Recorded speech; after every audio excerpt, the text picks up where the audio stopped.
Namaste everyone. Welcome to Advaita Vedanta Satsang House. The ongoing sessions are on Bhagavad Gita from an Advaita perspective, which Bindoji has been meticulously offering in Clubhouse. And now the focus is on Bhagavad Gita. We are on chapter 4.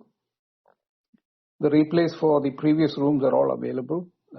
You can access them in Clubhouse, or you can go to the YouTube channel shared in the chat. It's called Advaita Retold, where you will find them in a well-catalogued series. The recent Bhagavad Gita, the Aparoksha Anubhuti Upanishads, and some other earlier talks, including an impromptu satsang which was held in Vinodji's space. There is also a book that has been published titled The Imaginary Door by Artemisia, which is a collection of insights which guides the students towards the clarity of the path in Advaita. For housekeeping, I'm going to close the chat and hand raising when Bindoji is offering the class, after which we'll open up those channels for any clarifications or discussion points. As always, thank you, Bindoji. Over to you. Thank you, Prakash.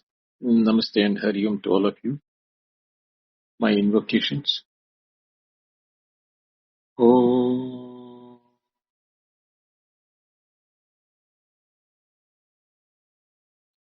Namo Brahmadibhyo Brahma Vidya Sampradaya Kartrubhyo Vamsha Rishibhyo Mahadbhyo Namo Gurubhyaha Shruti Smriti Purananam Alayam Karunalayam Namami Bhagavad Padam Shankaram Loka Shankaram Shankaram Shankaracharyam Keshavam Badayanam Sutrabhashivritau Vande Bhagavantau Punah Punah Ishvaro Guru Ratmeti Murti Veda Vibhagine Vyomavat Vyapta Dehaya Dakshinamurtaye Namaha.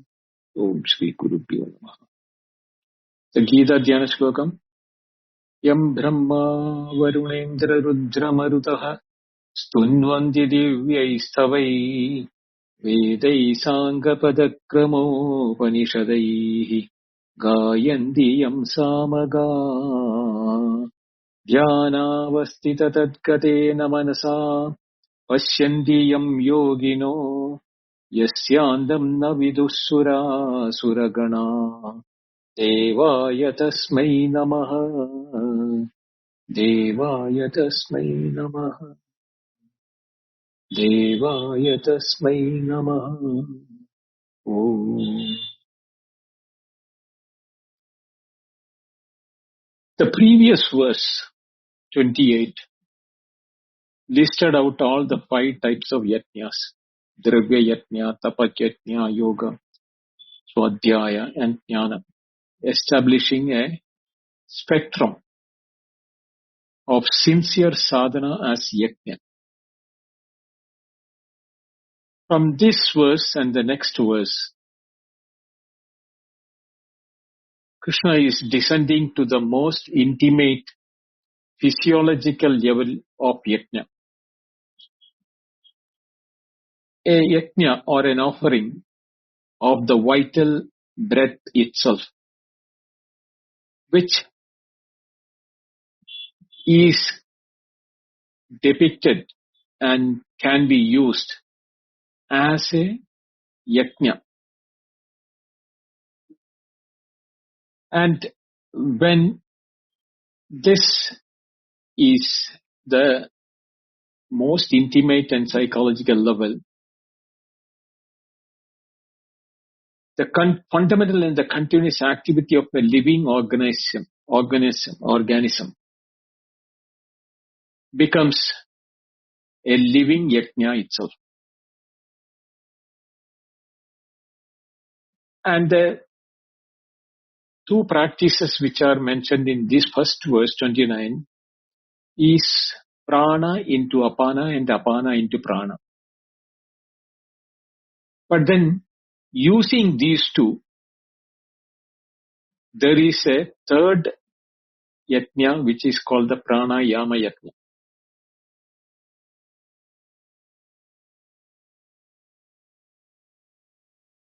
It is the most automatic, most involuntary level of existence for a living being, called breathing. If even the breath which occurs without volition, which continues all the time from the time we are born, continues even during deep sleep, waking, dream, and throughout all our activity, unabated. Therefore, this yajna is a perpetual yajna.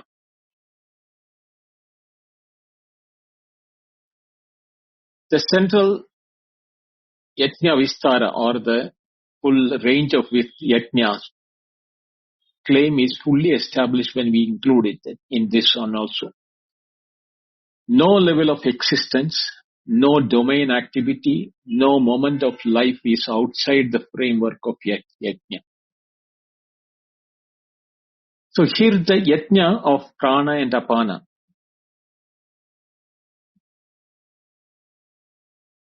is the most involuntary yajna one can do. But when it happens without attention, it doesn't become a yajna. Otherwise, it would have been an unknown yajna which we are doing without being consciously doing it.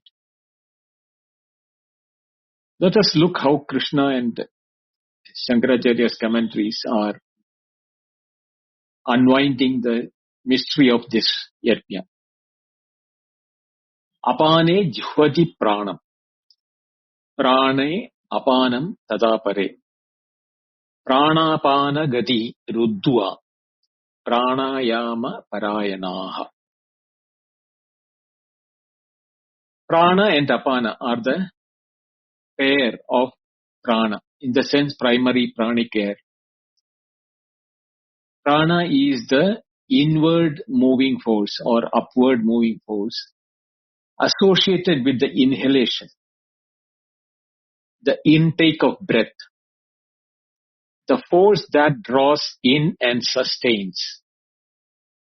At the physiological level, the inhalation and the upward moving, all vital functions of the body.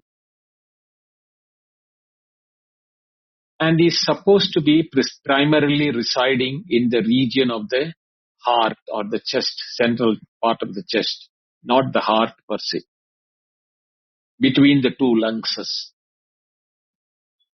Then there is this apana, which is the opposite of prana, an outward moving force or a downward moving force. It is associated with the exhalation, elimination, the force that expels and releases from the body. And physiologically, the exhalation and the downward moving vital functions which are related in the body. Here this resides in the region of the lower abdomen at the pelvic floor. So when we cough, when we sneeze, when we breathe out, the pressure is built from that lower abdomen region.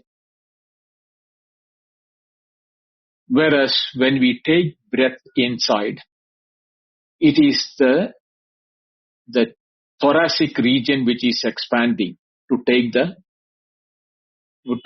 air in. These two are the continuous dynamic tension of two forces. The living organism is sustained by their rhythmic alternation, inhalation and exhalation, prana and apana, in a continuous cycle. This alternation between the two is the most fundamental rhythm of life itself, preceding all voluntary activity, underlying all other bodily functions. So, having understood what is prana and what is apana, Krishna says the first yajna is offering prana into apana. Apane jihvadi pranam. they offer prana into the apana. At the physiological level, at the end of inhalation, prana, the inward force is released into the exhalation. The inhalation turns around, becomes exhalation, is treated as the inhalation is an offering into the fire of exhalation.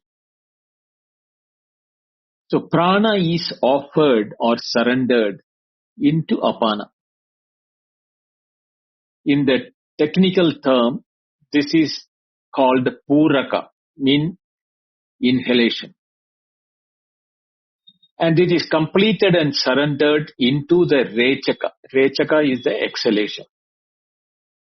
So the act of taking in inhalation, what is the vital force is called prana, but the process is called puraka.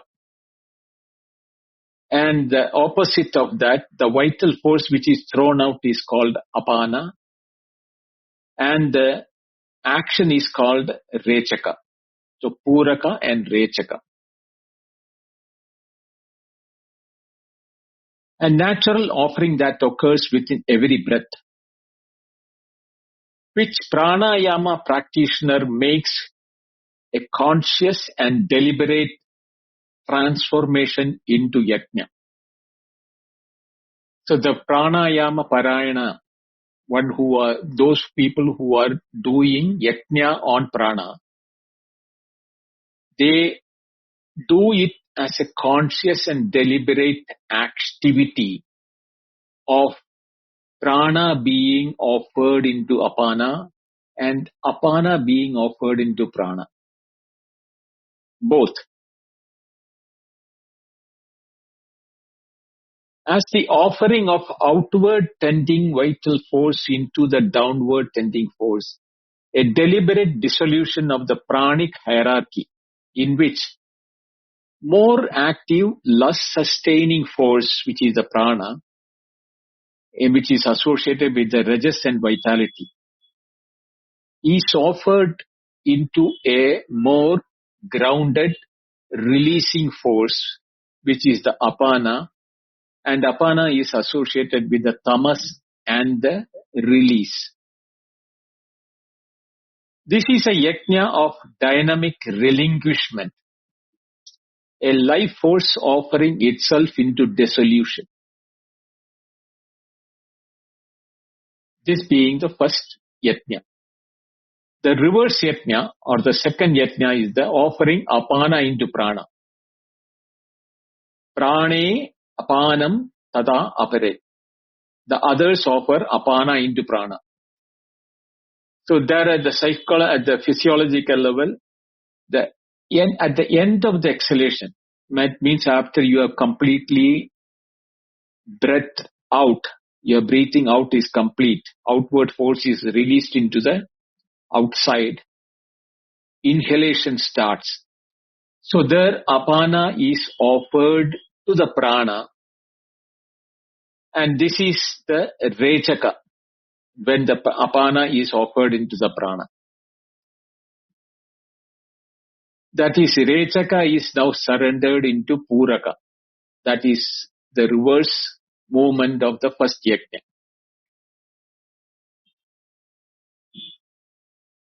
And as per the theory, the prana vital force and the apana vital force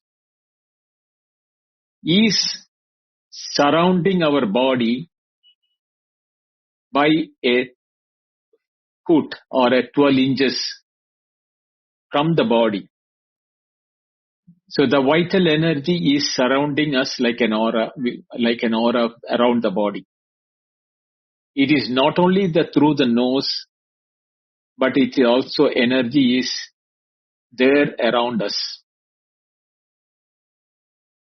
But here they don't talk about it in this aspect. It is more into the yogic practice. The two yajnas together constitute a complete pranic cycle. Inhalation surrendered to exhalation and exhalation surrendered to inhalation. When both movements are made conscious as a yajna, the entire breathing process becomes a continuous offering, and it will become a Brahma Yajna of breath, where prana and apana mutually offer themselves into each other in the fire of the other, constituting an unbroken yajna of vital energy. Why it is becoming a Brahma Yajna? Because there is nothing outside Brahman. Now, there is a third yajna which you can do with these two, which are being done by pranayama parayana, mean the third practice, or those who are into a deeper practice. Pranapana gati ruddhva. Gati means movement. Prana apana means the breathing in and breathing out. The word ruddhva means by retention or by prohibition. Having restrained the movements of prana and apana indicates that the prior act of restraint that makes pranayama possible. Both the upward movement of pranagati and the downward movement of apanagati are arrested. The breath is held in suspension. Those who practice, they practice with a smaller time possible and they keep on increasing it. Some people do it by holding it inside. That is, those people who are offering prana into apana hold it inside. And those who are offering apana into prana are the people offering in breathing out and holding the air out without breathing in. This restraint of both prana and apana constitutes the heart of pranayama. Not merely slowing or regulation of breath, but it is complete temporary arrest at the point where both directional forces have simultaneously neutralized. In this state, neither inhalation nor exhalation occurs. The pranic organism enters in a condition of pranic stillness, analogous to the mental stillness of a nirvikalpa samadhi. So this pranayama parayanaha, those who are into the deep pranayama restriction, dedicated or absorbed into the pranayama, or supremely devoted, making this one's highest refuge or practice. Not as mere practitioners of pranayama, as a technique, one technique from the many, but those who have made pranayama their primary sadhana as a yajna.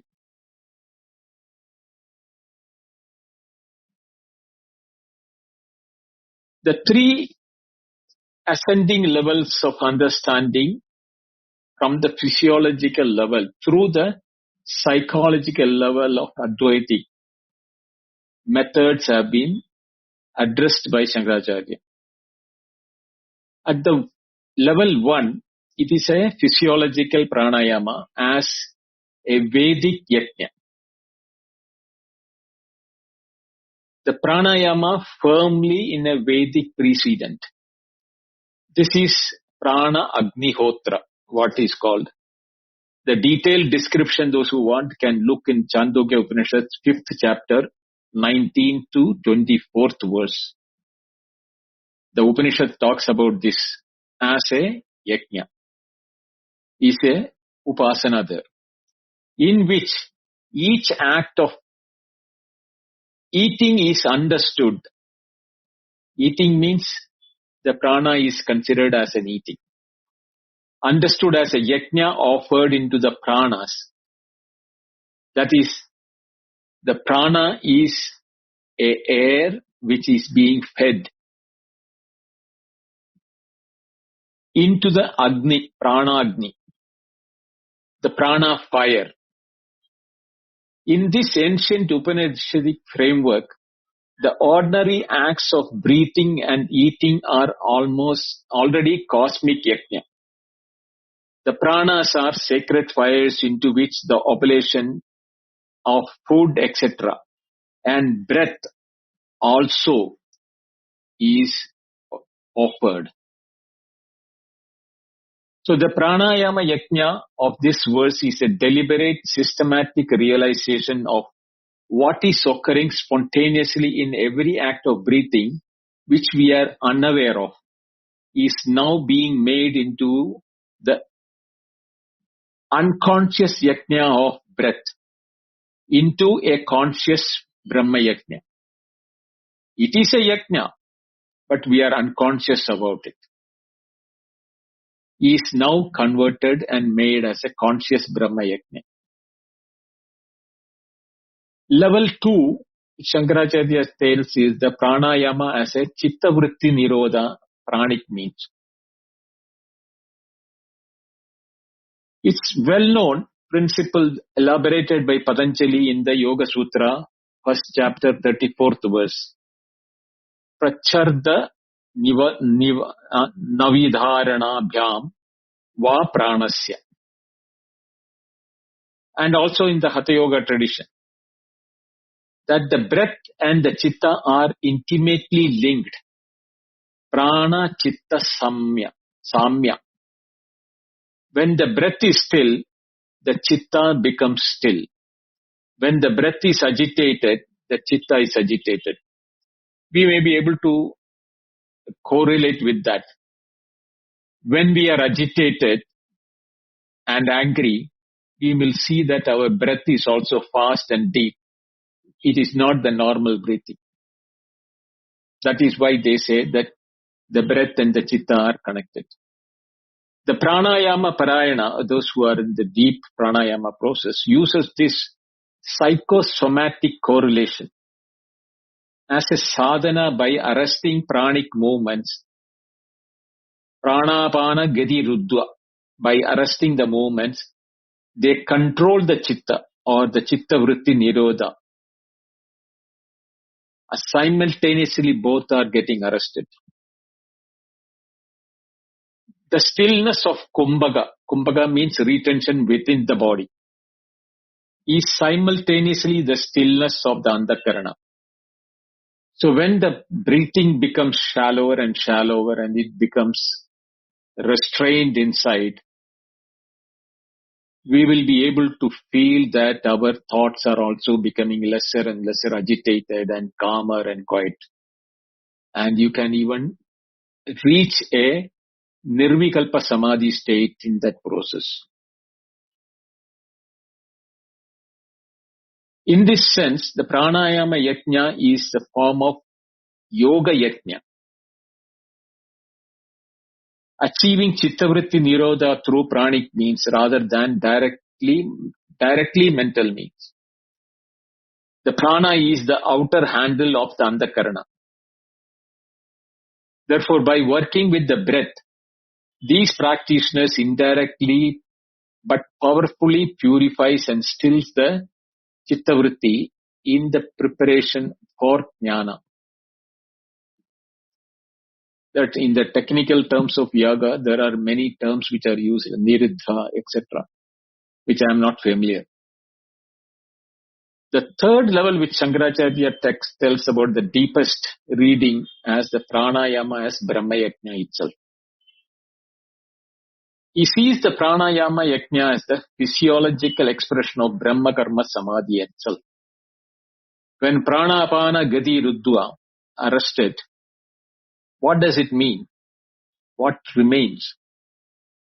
Neither inhalation nor exhalation. Neither upward movement nor downward vital movement. In the space of Kumbhaka, the practitioner encounters what Shankaracharya calls as prana's own ground, the stillness from which all pranic movement arises and into which it returns.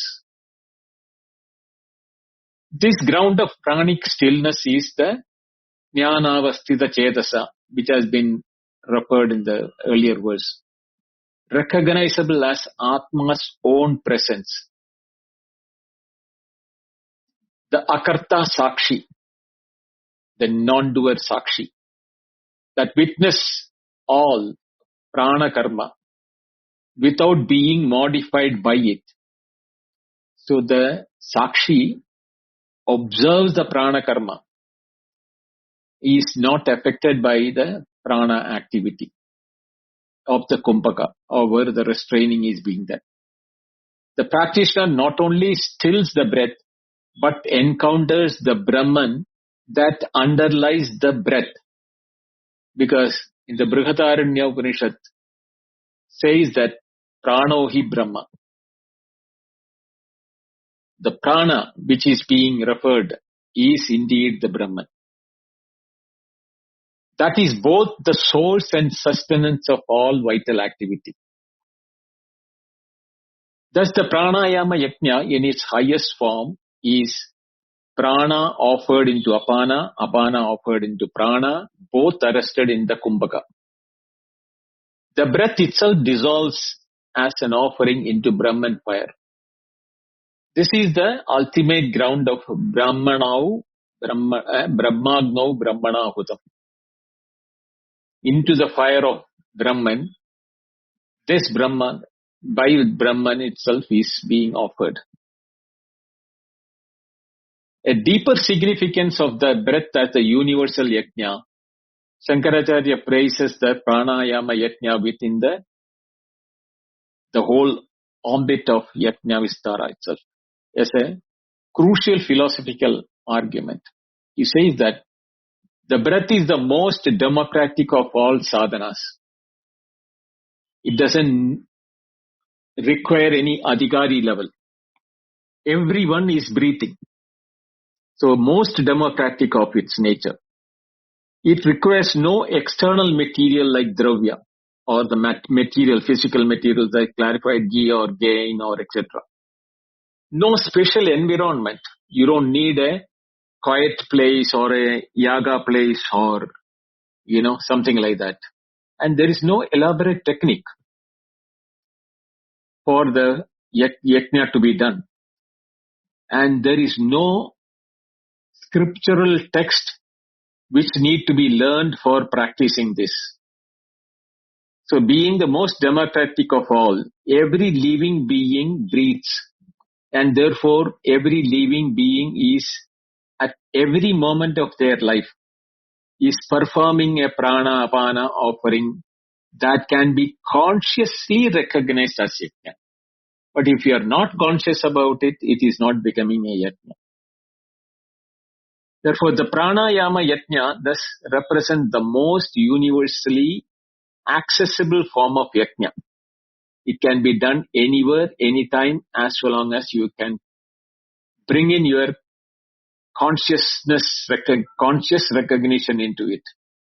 The recognition that life itself as breathing is already the yajna which is referred here.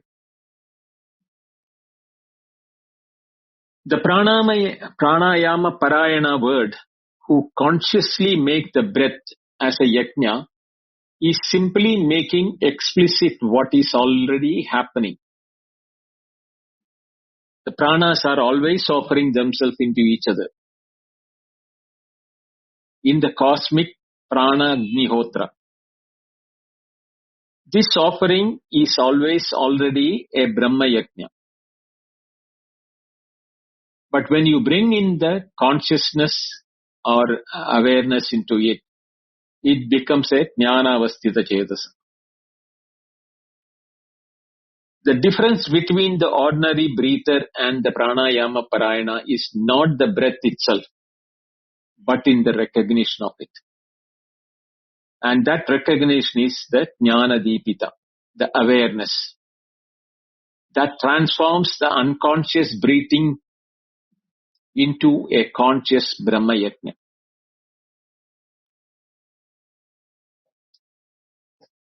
So this is the prana karma which was mentioned in the 27th verse.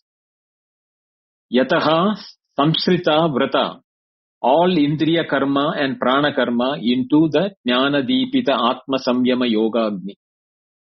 Word is that all the indriya activity and the prana activity was offered into the fire of yoga, which is where the Jnana and Atma, the Atma kindled by the Jnana, and that into that as a Agni is what is being offered.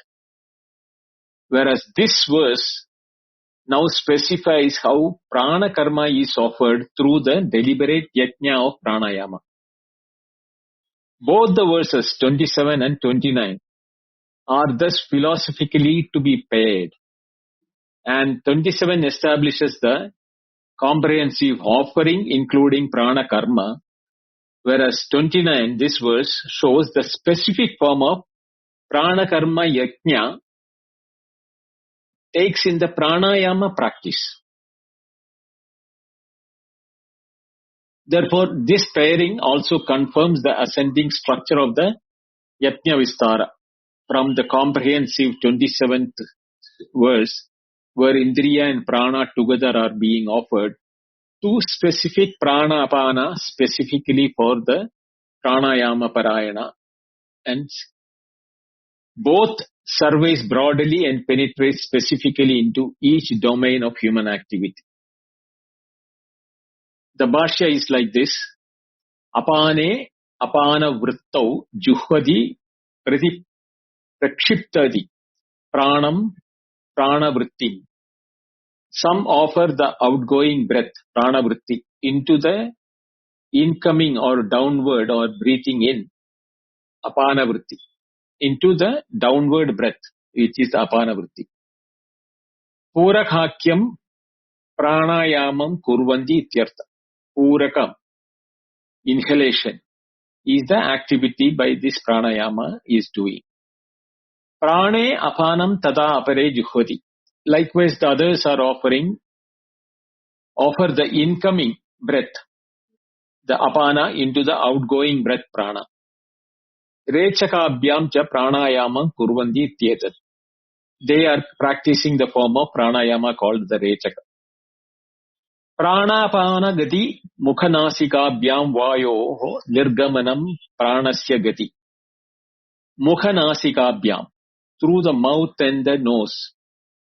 The movement of vayoho nirgamanam, the movement of vayu or air, is what is known as the path of or the movement of prana.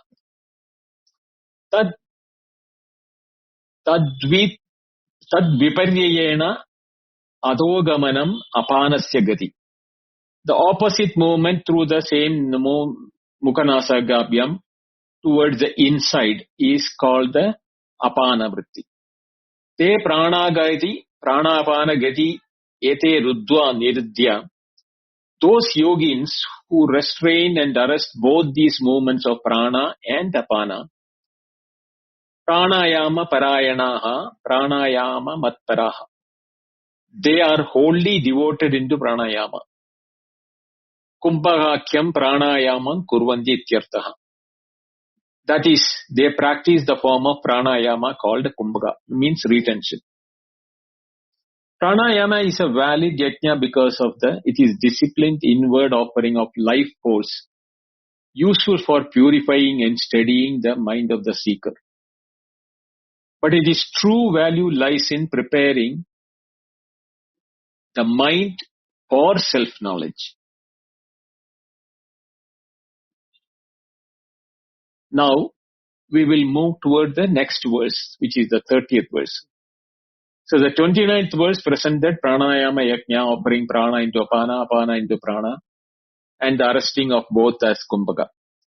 Whereas the next verse now presents the final specific yajna, what is called the Niyatahara yajna, offering of the pranas into pranas through discipline of regulated eating. It's a very, very tricky yajna, very interesting to listen to. Before delivering the culmination declaration, Sarve api yate yajna vidoho yajna Ch04-25 kalmashaha, that seals the entire yajna vistara, starting from the 25th verse till the 30th verse, with a soteriological affirmation applicable to all yajnas, are enumerated. The verse thus performs a double function.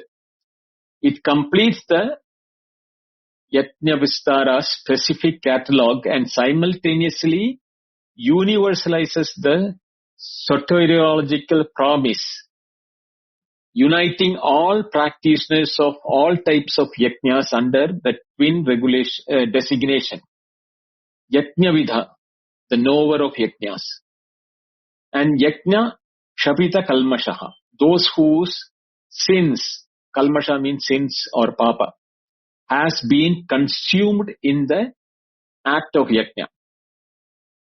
This makes the 30th verse not merely the last verse of the Yajna Vistara, but its philosophical resolution, a declaration that all roads of sincere yajna, however diverse or varied it is, they all lead into the same destination.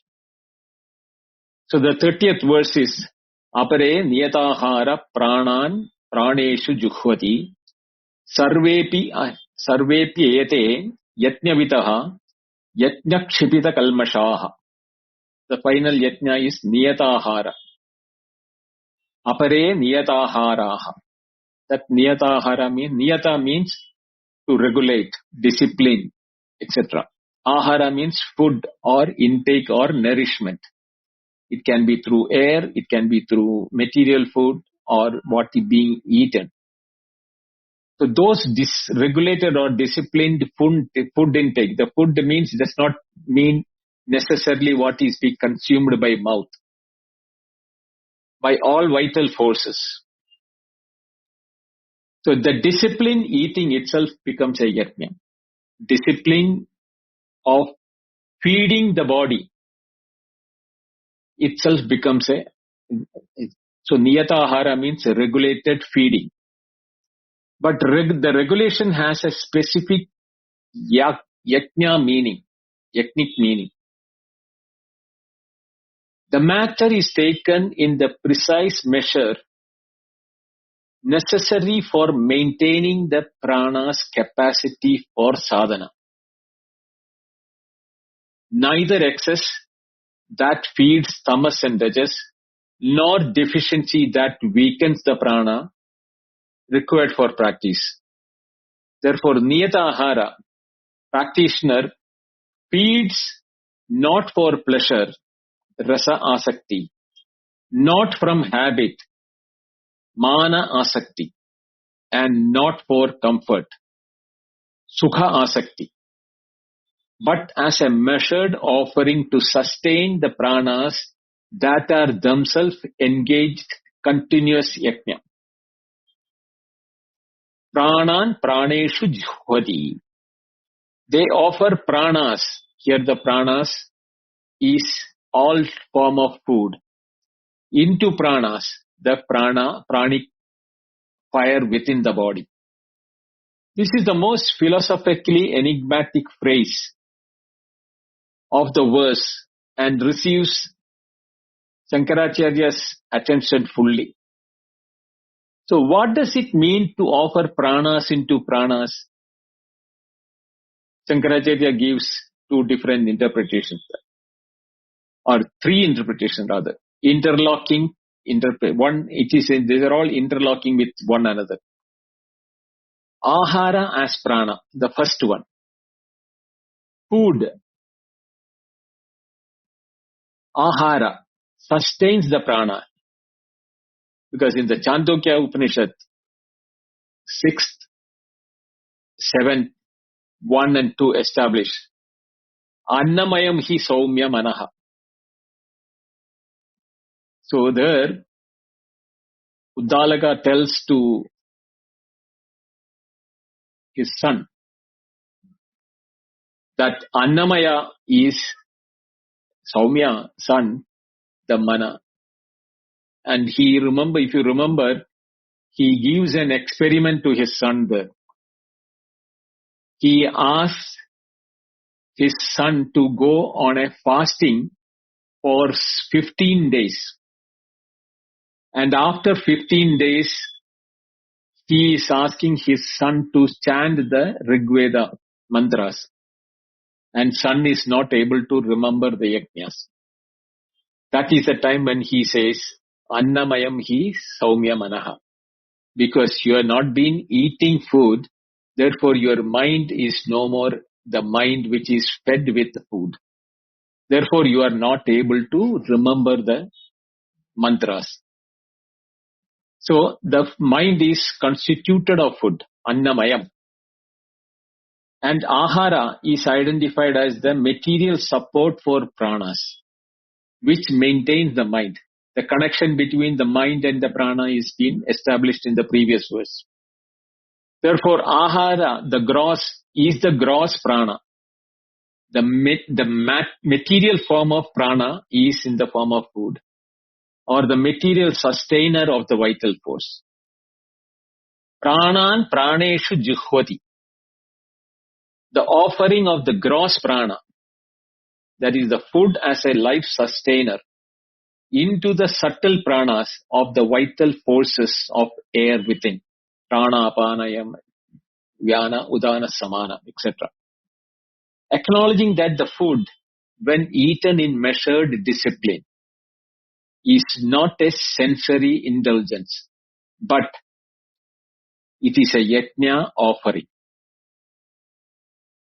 So the gross sustains the subtle, the material feeds the vital. And this entire transaction is offered as oblation, as a havis, into the fire of prana. The second interpretation is prana into prana reflexivity. The pranas are offered into themselves. The vital forces surrendered back into their own ground. Prana, prane, jihvati. This is the most reflexively non-dual interpretation. When the Niyatahara practitioner eats in yajna spirit, they are not merely disciplining the intake, but dissolving the distinction between the feeder and the fed, the sustainer and the sustained, the pranas feeding themselves, Brahman sustaining Brahman, in the spirit of Yatneneva Upajihvati, which was in the 24th verse and 25th.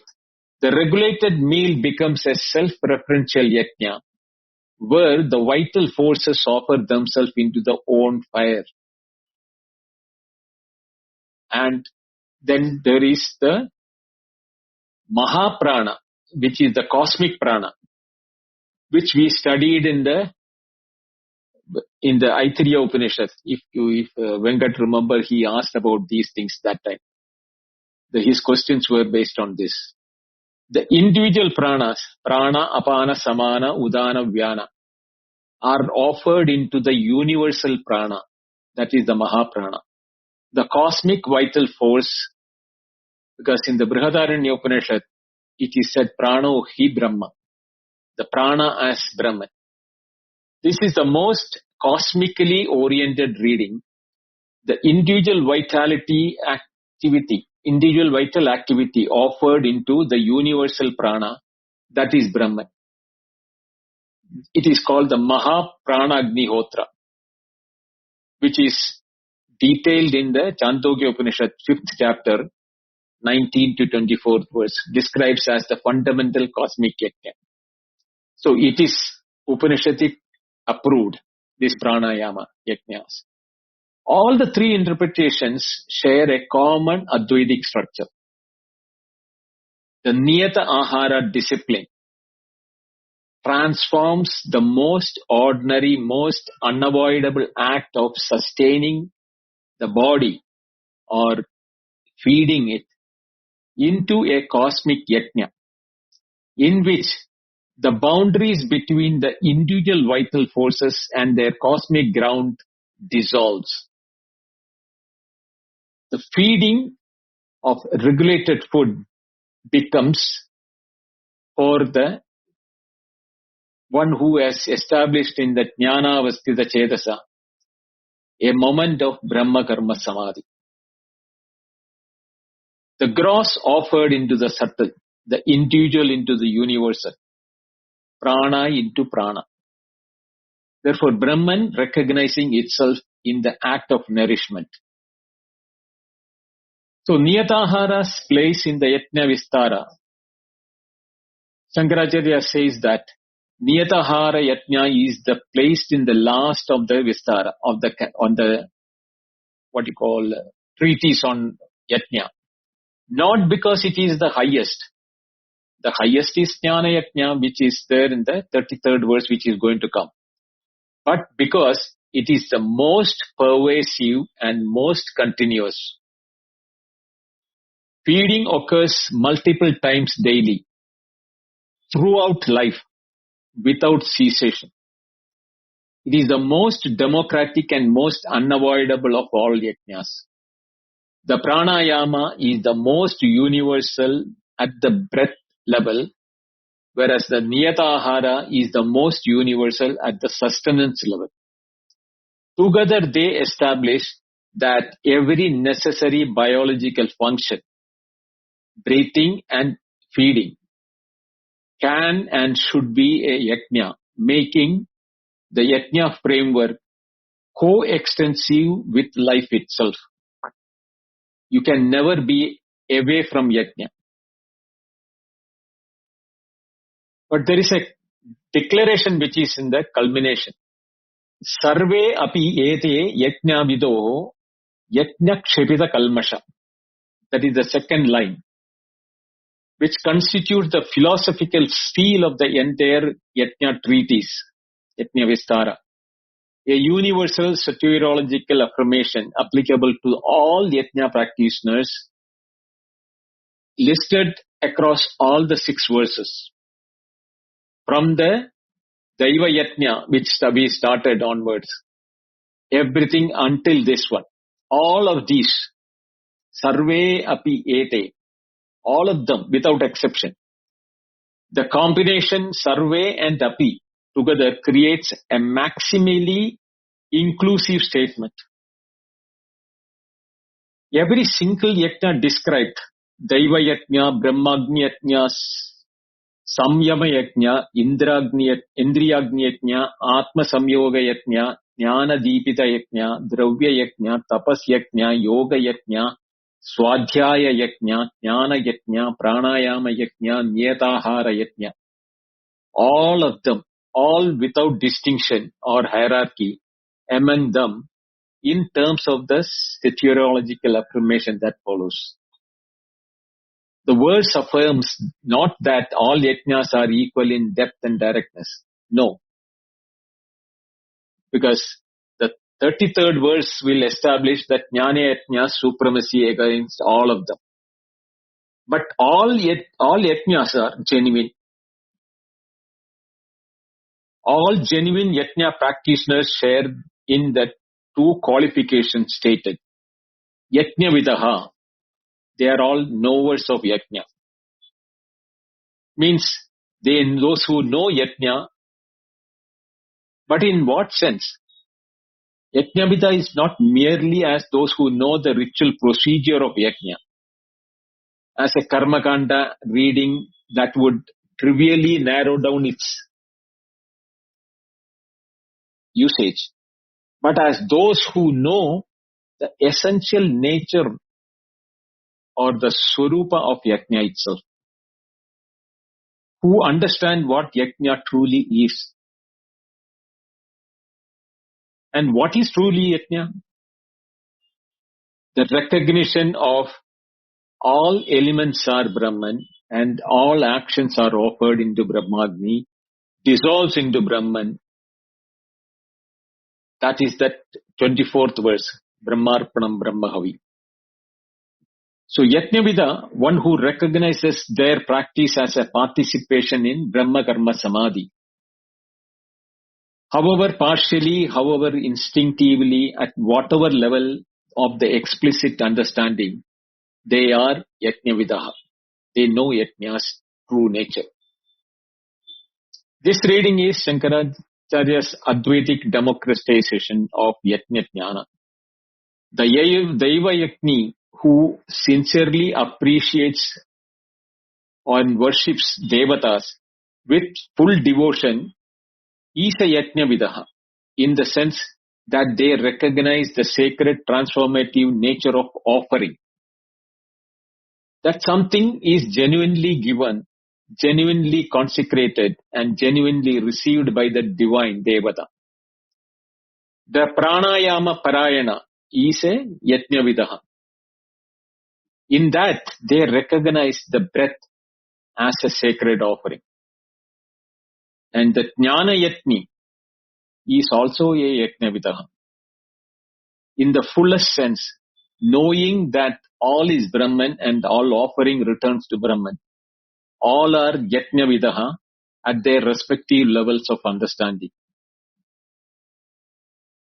Then the word which was left clarification is Yajna Kshapita Kalmashaha. Yajna Kshapita Kalmasha. Yajna, we all know. Kshapita means weakened or, consumed. Kalmasha means sin or impurity.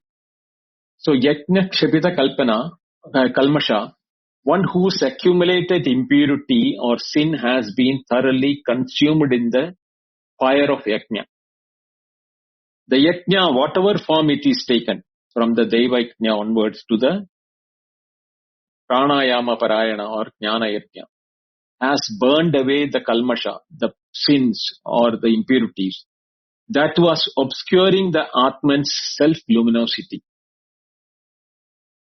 This is the soteriological fruit of all Yajnas, of the Yajna treatise.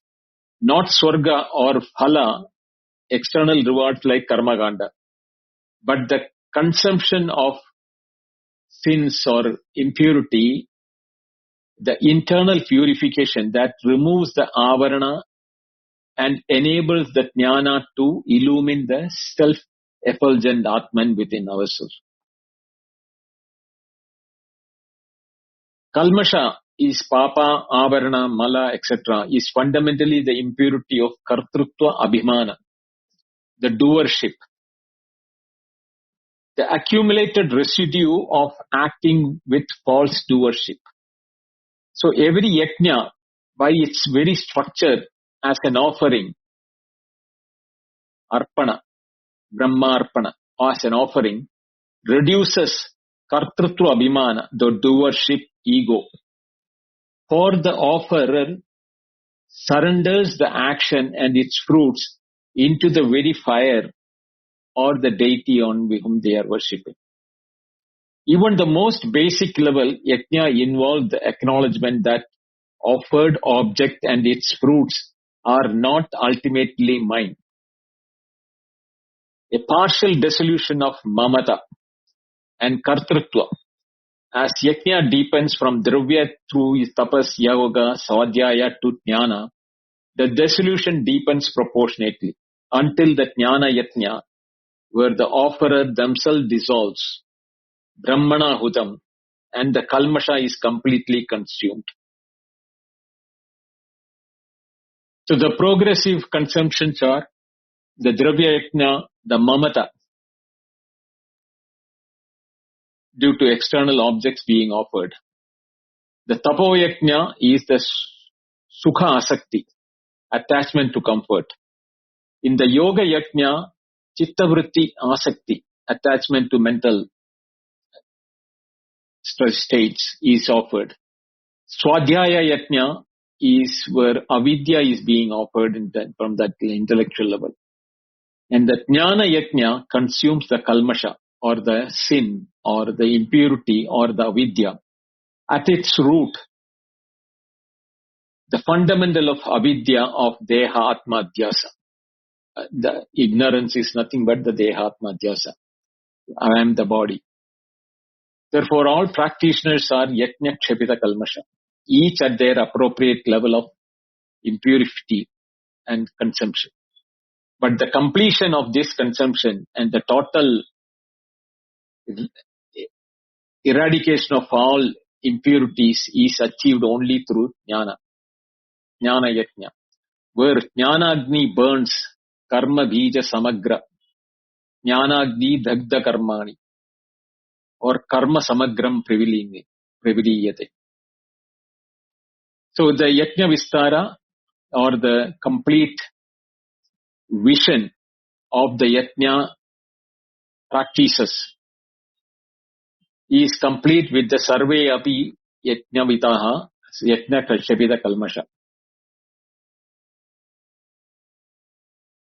So Shankaracharya is now saying that the universal accessibility for liberation, by affirming that all yajna practitioners, from the daiva yajni to performing rituals to the pranayama parayana, working with the breath, are yajna kshamita kalpshasha, are freed from the impurities.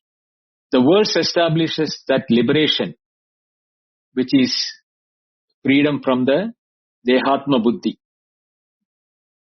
is not an exclusive privilege of jnana nishta alone. Every sincere practitioner of every genuine yajna is on the path of redemption from the kalmasha, or from the impurity.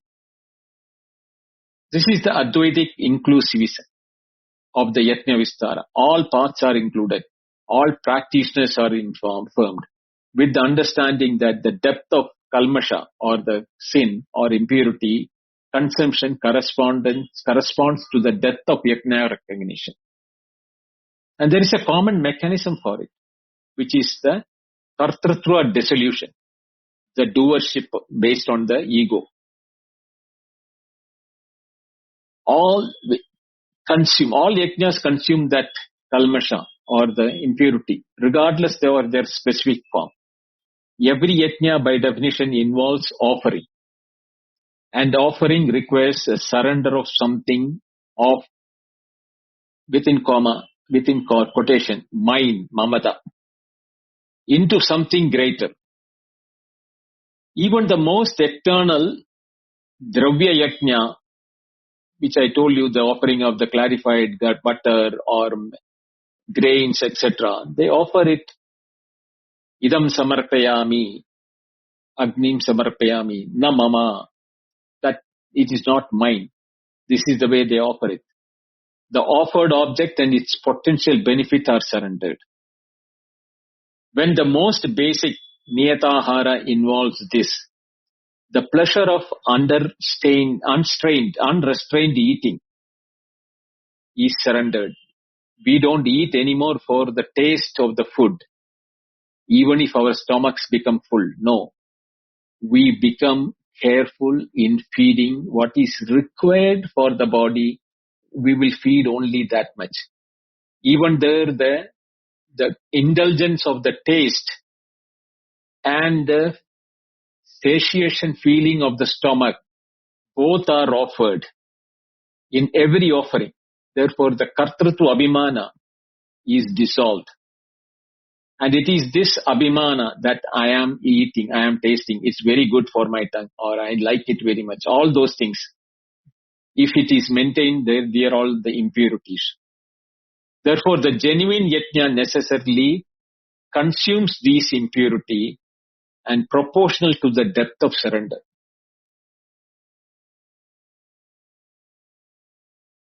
This verse, the 30th verse,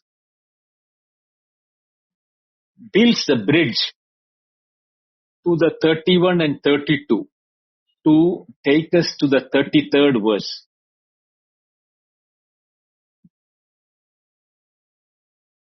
The Yajna Phala Prakarana, that which establishes the Yajna's cosmic fruit, Yajna Samskruta Bhujaha, which will come in the next verse.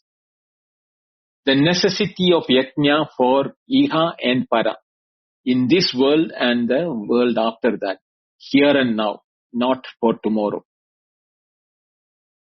The multiplication of Yajnas described in the Veda, which is coming in the 32nd verse, and final supremacy for the Jnana Yajna of the 33rd verse. So therefore this statement, Sarve api etes yajnavidaha, anticipates the 32nd verse, evam bahuvida yajna vidataha brahmano mukhe. Thus, the many yajnas are spread across the face of Brahman. That prepares for the final declaration that among all these Bahuvidya yajnas, Jnana yajna Shreyan is the supreme mode. So there is one more line which we'll finish it today. Okay. And the note on the Ahara Suddhi or the Niyata Ahara. Shankaracharya has written a note on that. As a final specific yajna before the general declaration for the deeper Advaitic justification, which is rooted in the Chandogya Upanishad, Ahara Shuddho Sattva Shuddho Dhruva Smriti, Smriti Labdhe Sarva Grandhinam Vipramokshaha. This is the message which Narada got from his elder brother in the 7th chapter, 26th verse, second mantra. When food is pure, Ahara Shuddho, Sattva Shuddhi, Sattva becomes pure. And when Sattva Shuddho, Dhruva Smriti, when Sattva is pure, memory or contemplation becomes steady. Dhruva Smriti. Smriti Labdhe, when memory is steady, Sarva Grandhinam Vipramokshaha. All knots are released. Knots are the bondages of ignorance. Sarva Grandhinam Vipramoksha establishes the regulated eating as a foundation for all higher sadhana. Without this restricted eating, the chitta remains contaminated by rajas and tamas and agitated, making yoga, swadhyaya and jnana very difficult to access. Therefore, Niyatahara Yajna at the conclusion of this treatise of Yajna, Shankaracharya implicitly establishes, as Chandogya Upanishad places it, Ahara Shuddhi at the foundation of the spiritual life. Krishna also says that in the Bhagavad Gita, we will see it later, how the Ahara is important in the Bhagavad Gita, not only in this Niyatahara here, in the later verses also. So, this is a foundation of spiritual life. The Yajna treatise ends the Niyatahara as a reminder that most basic disciplines, eating with restraint, must be maintained as a practitioner ascends towards the Jnana Yajna. The Niyatahara is the most accessible. Everyone can regulate this. And is the most foundational, without which higher Yajnas are unstable. So with this we stop here. We'll continue the context and the Bhashya statements tomorrow. Om Purnamada Purnamidam Purnat Purnamudachyate Purnasya Purnamataya Purnameva Vasishyate. Om Shanti Shanti Shanti. Harihi Om. Shri Gurubhyo Namaha. Harihi Om. Thank you. Dhanyawad.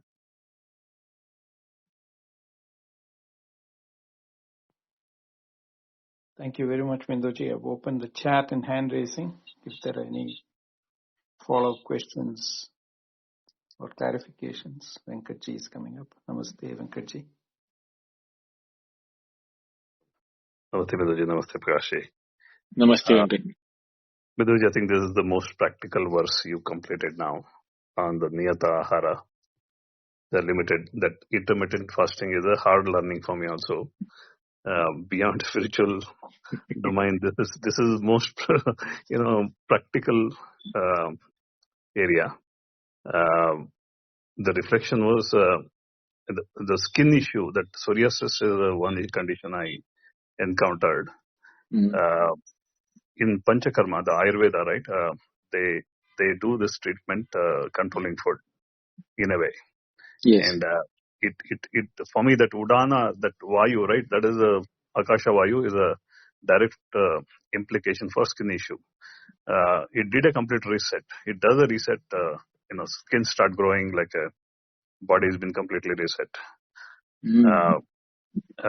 But it again, the food pattern rest of the year again picks up the same disease. It coming back. It keep coming back. Right.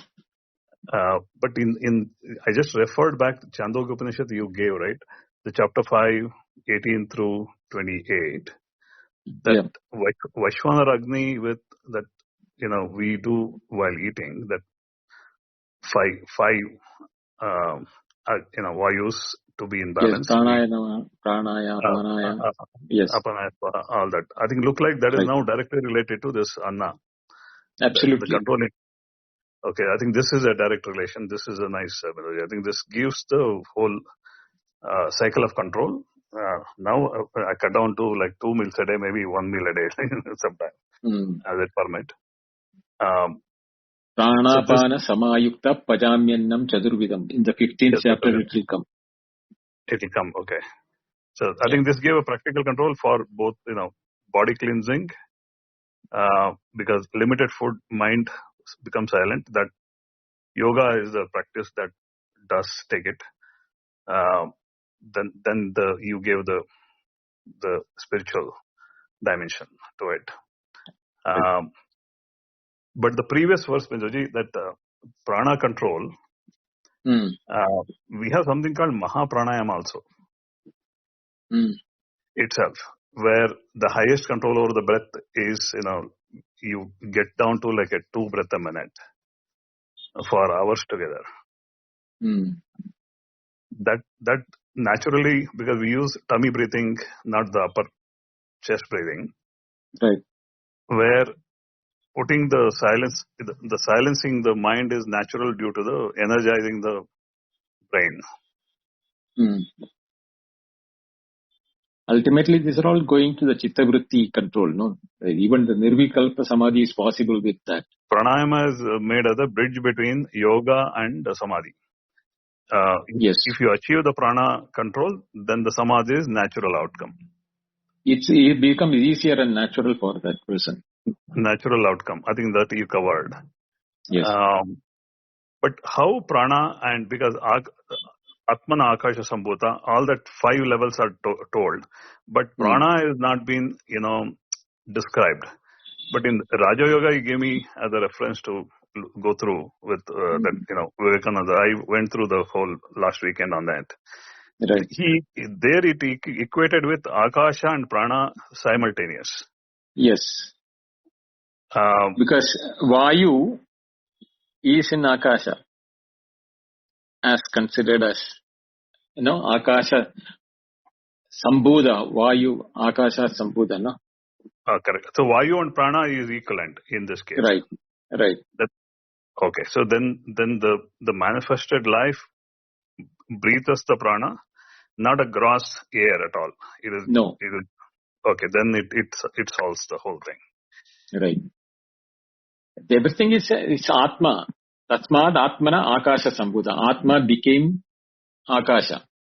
Akashad Vayu. That the same Atma has now become Vayu. So the prana is nothing but the Atma only, no? So Brahman. Everything is, that is why everything is coming down to Brahman only, Atma or Brahman. Got it, Binduji. then I'm still contemplating on prana in apana and apana in prana as inverted with the That's the practice. conscious activity. Consciousness, I mean, with the conscious, you invoke that feeling of, prana getting into, consumed by the apana. And then apana is throwing out. And then when apana is ending, it is handing over to something like what you call a relay race. Each one is touching the other one, means offering to the other one. What is being offered? Life is being offered by them into each other. So we have to say that our movement along with the prana and apana going, that is why I said that yogic thing, they say that the breath is 12 inches from the nose. You can get the pranic energy from the person. Yeah, this we do it in Vigyan Bhairav Tantra, the 12 inch away. Yes. What we do is we use that Mahamantra given, like Om Namah Shivaya. On the in breath we apply it, on out breath we apply it. That will lead to dharana actually. The step of dharana is done with the offering of mantra on in and out breath. Once on out breath and once the puraka, kumbhaka is a filling and the shunyaka is emptying. Both ends we apply it. It'll solve that step completely. Dhyana become natural while doing so. And now this will give a framework. This particular verse give a framework for it. We'll contemplate further, Binduji. I think what is the effect of these two? Maybe we'll try it out. Okay. That's all, Binduji. Thank you. Thank you, Venkat. Namaste, Jasi. Namaste, Bindo. Thank you also, Prakash, for your beautiful moderation. And Venkat, perfect question for my tee-up. So, first of all, lots of new terms, and wow, I am so humbled by the need to go back and listen to this 2, 3, 4 times. And I really appreciate that idea about eating restraint, particularly since I've been a chef and owned a restaurant in New York City and still cook for other people. But here's my question. I experience in Samadhi a non-effortless unhooking of the breath where my breathing kind of stops. And evidently that's not rare or special in any way, but I would love it if you could please direct me. I don't have my book in front of me today, and I'm sorry about the noise. There's construction workers here. But I am wondering if you can direct me to a particular verse or number of verses that I can look about that effortless unhooking of the breath when the mind is calm and clear and connected, please. It will come later in this Gita itself, in the 6th chapter when we are taking it. Okay. So you may have to wait till then if you want to hear the explanation. But if you want to read it in advance, you can do that. Thank you. I appreciate that. I knew that you'd be able to give me those beautiful pointers. So I will look to that 6th chapter because I can only relate to the experiences that I've had, and being able to find an explanation or at least a contextual framework for what I'm experiencing helps solidify the knowledge. So thank you so much. So much appreciate these very methodical and deep lessons. Many blessings. Thank you, Jesse. I have pasted a link called Indica Events. It is going on since April 21st, and it will end on May 20th. Morning Indian time 7 o'clock and the evening Indian 7 o'clock. There are 2 lectures. Mostly related to Shankaracharya. Some are in Sanskrit, some are in Hindi, some are related to other subjects and different things. You may have to register to that to get a notification about the classes. And I'm going to give a lecture on the 30th, Thursday evening 7 o'clock to 8 o'clock about my subject. I'm going to talk about how we are living in a world of day-to-day activity, at the same time, how we can be the akarta, the non-doer, in spite of being in a day-to-day activity. That is I'm linking both the third chapter, fourth chapter, and, the Mandukya Upanishad of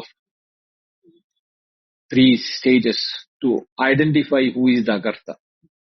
That is how I am planning it. So those who want can join it.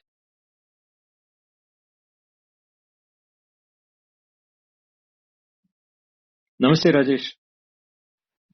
Namaste, Binduji. It is showing some Indiga, how to join that session, Binduji. Yeah, just copy that link and paste it on your browser. Okay. So it will take you to the page where registration can be done. Okay, Binduji. Thank you for this message. It's like most relatable to everyone, right? Day-to-day life, more like as you told it, like it is most democratic practice. So anyone can take up and do it. I just want to add one point here for Venkat's this query. So when you do this Hatha Yoga or Kriya Yoga, okay, any Raja Yoga practices, once you succeed in this Pranapana Yajna, like Bindoji told, like it will be a race, like, but how it will happen? In the Brahmaranda, from Mooladhara to Ajna and Ajna to Mooladhara, an elliptical movement it will be. So prana will go to apana and apana will go to prana. It will be like a elliptical movement. Continuously it will happen. So when we achieve that state, the pranic energy will take us to that samadhi state or any realization state, anything you can call. Yeah, I think Venkat should be able to answer you that more precisely. Venkat, why don't you answer it? See, this whole pranayama, that whole yajna been told, where it will take you is because of the restraint of breath with that holding of the breath, kumbhaka, right? The kumbhaka positions. When the prolonging happens from, say, 12 count to 36, actually, 24 and 36. When the prolonging happens, holding of the breath increases like 2 breaths a minute. That is when, the whole field is available. The whole field of prana is, because the whole body is energized. There's nothing else left. And a point of time, even the need to breathe itself a choice for maybe 15, 20 minutes. So stillness kicks in. This is called silence practice also. The count-based practice lead to silence, the complete silence. The samadhi has become natural. So that's a bridge. Basically, pranayama is a bridge between asana to samadhi. So this bridge need to be crossed. Otherwise, the samadhi won't happen. So that's a utility. It's a step towards it. So I call it as a utility for now because it will prolong the holding to a point that you recognize that pranic field. Hence, the breathing become natural. I think Jesse had a parallel question, right? When the breathing become, you don't need to worry about breathing because the pranic body takes over. Breathing naturally happens unless you put your attention, then only you know you're breathing. Otherwise, the tranquility sets in and you're simply there.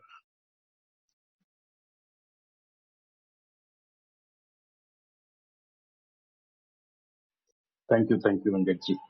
So one more point I just want to add that from Siddha tradition, if you see Tamil Siddha tradition, they have told like this 8-inch, 12-inch. So normally without any spiritual or yogic practices, this normal length of this breath will be 8 inches. And then this 4 inches breath is all every time it is wasted. Out of this 72,600 breaths, something they will tell. Out of this, some 14,000 is utilized and the others are wasted daily. So by this practice, that length will be from 8 to 12, it will grow. So then I think that equanimity will be achieved. Right, Binduji? Rajesh, I am very novice in the case of all these practices other than jnana. Okay, sorry. Other than Okay. jnana, for me there is only one yajna, jnana yajna. Okay. Just want to add, because this 4 inches of daily this pranic energy is wasted. So when we do this yogic practices, so we can like sustain that 4 inches of pranayama, pranic energy in the body. So this energy will increase and like Venkatji said, that will automatically take us to that samadhi state and realization state. Okay. Thank you, Binduji. Thank you. Thank you, Rajesh. For me, Thank it's you, only everyone. Brahmarpanam Brahmahavi, Brahmadno Brahmanahudan, Brahmaiva Dena Gandhavya, Brahma Karma Savadina.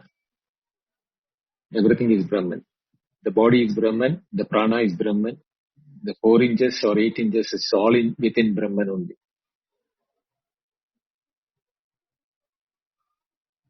Okay, Prakash, we can wind up.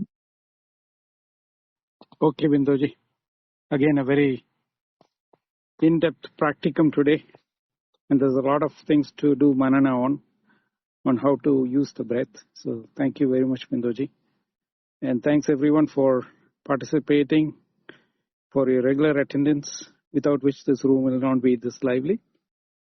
And for those who come up to the speaker stage and ask questions, a special thank you. So we'll reconvene tomorrow at 8:30 p.m. IST to continue on this. And as always, you can always access the replays in Clubhouse, or you can go to the channels shared in the link. And have a great day. Thank you very much, Bindoji. Over to you to close the room. Thank you, Prakash, Venkat, Jasri and Rajesh for your questions. And thank you all of you for being there, listening. We'll continue our journey into Gita tomorrow on the 31st and 32nd verse. Hari Om. Good night.